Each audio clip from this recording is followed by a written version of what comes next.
Bait and Switch, Economic Development in the States by Jeff Scribner, and Audio Mises Daily narrated by Robert Hale. North Carolina recently offered Boeing $683 million in tax incentives to open a plant in North Carolina to build Boeing's new 777X jetliner.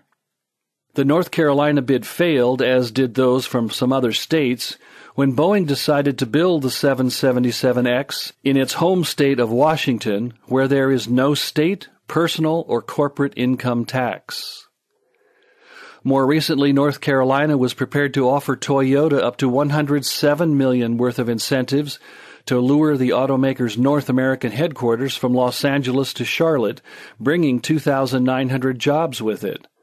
The Charlotte Observer reported that Charlotte lost out to Plano, Texas.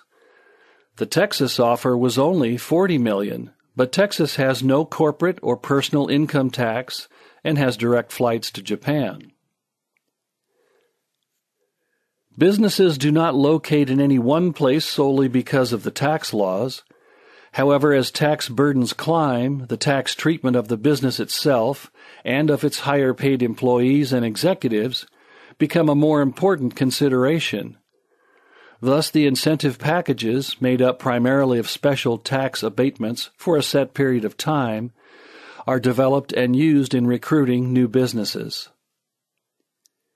It is apparent that the politicians as diverse as Governor Pat McCrory of North Carolina and Governor Andrew Cuomo of New York, who are trying to make use of these incentives, are totally missing the point they are illustrating.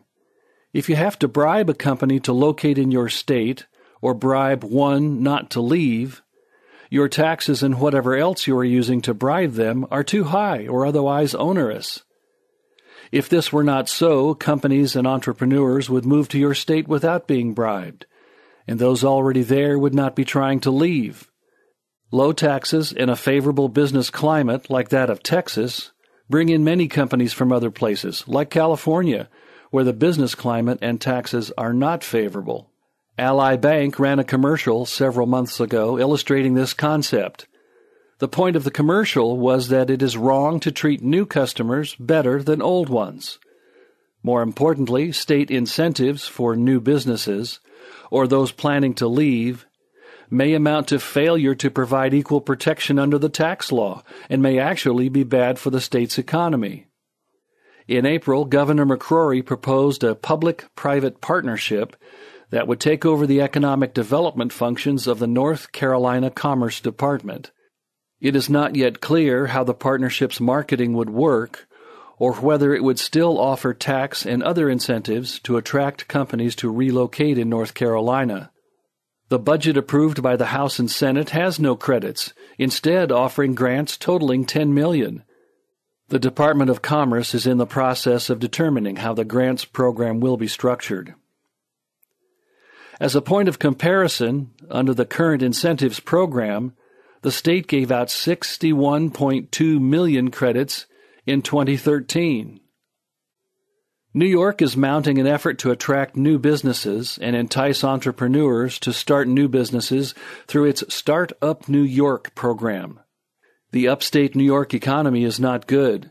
Many of the little manufacturing companies that lived along the old Erie Canal have gone, and even some of the big ones like Xerox, Kodak, IBM, Bausch & Lomb have left, are leaving, or diversifying out of state. In his article, The Ghost of America Future, Bob Lonsbury points out that New York has the highest combined state and local taxes, property taxes, and gasoline taxes in the country. Upstate New York is also losing population and representation in Congress. Is this a place where you would move to or start your business? Even if you get a tax break now, what happens when the time is up? Worse yet, if other businesses and population are leaving, will there be any local market for you? North Carolina, on the other hand, has gained some of the people leaving New York. North Carolina's traditional tobacco and furniture manufacturing businesses have shrunk. But North Carolina is home to Research Triangle Park, RTP, the biggest research park on the East Coast, and home to several information technology, communications, and biotech companies. Moreover, the influx of people moving in from New York and other high-tax northern states has boosted the North Carolina service and real estate sectors. So North Carolina is a better place to move your business to or start up a new business. Then why does Governor McCrory have to offer incentives? Because, even though North Carolina is much better than New York, it is still too highly taxed and regulated when compared to many other states. In truth, the states should close their economic development offices, cut the size and expense of their governments, and reduce or eliminate the taxes levied on businesses. They should also cut the regulatory red tape required to start a business and then operate that business within their state. Personal income taxes should also be eliminated, so that companies considering moving to take advantage of the good business climate will bring their headquarters and high earners along. If you really are a good place to do business and your current businesses are doing well, you will not have to bribe a company to move in. Just get out of the way. Look at Texas. If you are a small businessman or CEO of a big public company like Boeing, where do you want to move or expand? If a state that you are considering will offer you a bribe to move there, how will they treat you when you become one of the old companies there? If you are in the Economic Development Office of a state, why do you think you should offer a new company something you would not offer to those already there? If you are a businessman in any state whose government will offer incentives to a new company, you should consider suing for equal protection under the law. The Mises Institute hopes you have enjoyed this audio Mises Daily. For a world of free market literature, media, and discussion, visit Mises.org.